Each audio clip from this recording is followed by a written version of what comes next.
এই বিড়ালকে কখনো আপনারা কষ্ট দিবেন না, বিড়ালকে আদর করবেন, বিড়ালকে ভালো মতো পুষবেন। বিড়াল যদি কোনো জাতির জন্য দোয়া করে, কোন গৃহস্থর জন্য দোয়া করে, ওই সংসারের মধ্যে উন্নতি শুরু হয়ে যায়। ওই সংসারের মধ্যে আর এক নাম্বার হলো, যে ঘরে বিড়াল থাকে সেই ঘরে জিন আসতে পারে না, জিন বাস করতে পারে না।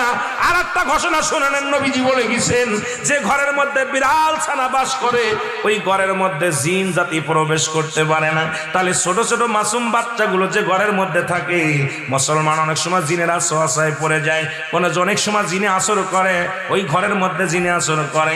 যে ঘরের মধ্যে বিড়ালকে আদর করে বিড়াল থাকে, ওই ঘরের মধ্যে বিলাই বিড়াল বিড়াল বিলাই বিলাই, এইটা যার ঘরের মধ্যে আছে এই ঘরের মধ্যে দুষ্ট জিনেরা আসতে পারে না। জোরে জোরে চিল্লায়া বলা যাবে না মারহাবা।